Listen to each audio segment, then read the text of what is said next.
Hello, എല്ലാവർക്കും നമസ്കാരം. ഇന്ന് നമ്മൾ ഉണ്ടാക്കാൻ പോകുന്നത് ഒരു ബീഫ് റെസിപ്പിയാണ്.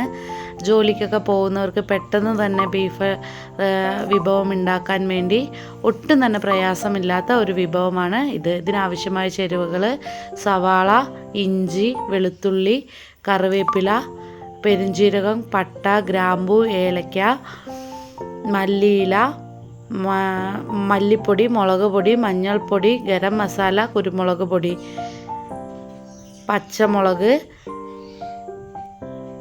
പിന്നെ കഴുകി വൃത്തിയാക്കി വെച്ചിരിക്കുന്ന ബീഫ്, എണ്ണ, ആവശ്യത്തിനുള്ള ഉപ്പും.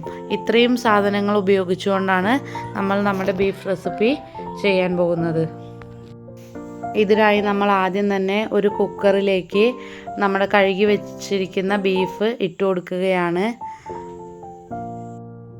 ഈ ബീഫിലോട്ട് നമ്മൾ തയ്യാറാക്കി വെച്ചിരിക്കുന്ന മുളക് പൊടി, മല്ലിപ്പൊടി, ഗരം മസാല, കുരുമുളക് പൊടി, മല്ലിയില, ഇഞ്ചി, വെളുത്തുള്ളി, പച്ചമുളക് പേസ്റ്റ്, കറിവേപ്പില, ഇത് കുറച്ച് എണ്ണയും ചേർത്ത് സവാള എന്നിവ ചേർത്ത് നല്ലതുപോലെ കൈ വെച്ച് മിക്സ് ചെയ്ത് കൊടുക്കുക.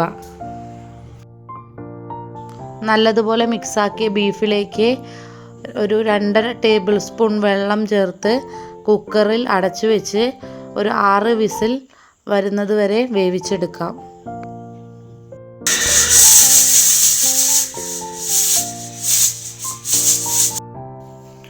അതിനുശേഷം കുക്കർ ഇറക്കി വെച്ച് നമുക്കൊരു പാനിൽ കുറച്ച് എണ്ണ ഒഴിച്ചു കൊടുക്കാം. അതിലേക്ക് പട്ട, ഗ്രാമ്പൂ, ഏലക്ക, പെരുംജീരകം എന്നിവ മൂപ്പിച്ചെടുക്കാം. ഈ ചേരുവകളെല്ലാം നല്ലതുപോലെ മൂപ്പിച്ചു കഴിഞ്ഞാൽ നമുക്ക് സവാള ചേർത്ത് കൊടുക്കാം. സവാള നല്ലതുപോലെ വഴറ്റിയെടുക്കുക. നമ്മൾ ഈ ബീഫ് റെസിപ്പിയിൽ തക്കാളി ചേർക്കുന്നില്ല. ഉള്ളി ഏകദേശം നന്നായി വഴറ്റിയിട്ടുണ്ട്. ഇനി നമുക്ക് വേവിച്ചു വെച്ചിരിക്കുന്ന ബീഫ് കുക്കറിൽ നിന്ന് ഈ വഴറ്റിയ സവാളയിലെ മിശ്രിതത്തിലേക്ക് മാറ്റാം. നമ്മളുടെ ബീഫ് നല്ലതുപോലെ വെന്ത് ബീഫിൽ നിന്ന് വെള്ളമെല്ലാം ഇറങ്ങി വന്നിട്ടുണ്ട്. നമുക്ക് ആ വെള്ളം ഒന്ന് വറ്റിച്ചെടുക്കണം. നമ്മൾ വഴറ്റിയ ഉള്ളിയിലേക്ക് വേവിച്ചു വെച്ചിരിക്കുന്ന ബീഫ് ഒഴിച്ചു കൊടുക്കുകയാണ്. ബീഫിലെ വെള്ളമെല്ലാം നല്ലതുപോലെ കുറുകി വരുന്നത് വരെ നമുക്ക് വെയിറ്റ് ചെയ്യാം.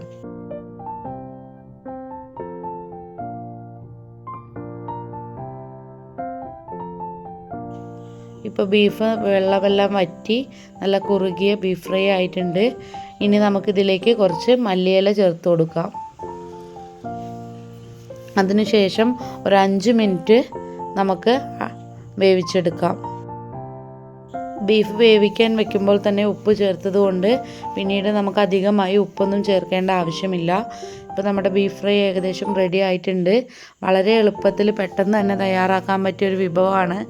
എല്ലാവരും ചെയ്ത് നോക്കിയിട്ട് അഭിപ്രായം പറയുക. ഇഷ്ടപ്പെട്ടാൽ ലൈക്ക് ചെയ്യുക, ഷെയർ ചെയ്യുക, കമൻറ്റ് ചെയ്യുക, സബ്സ്ക്രൈബ് ചെയ്യുക. Thank you.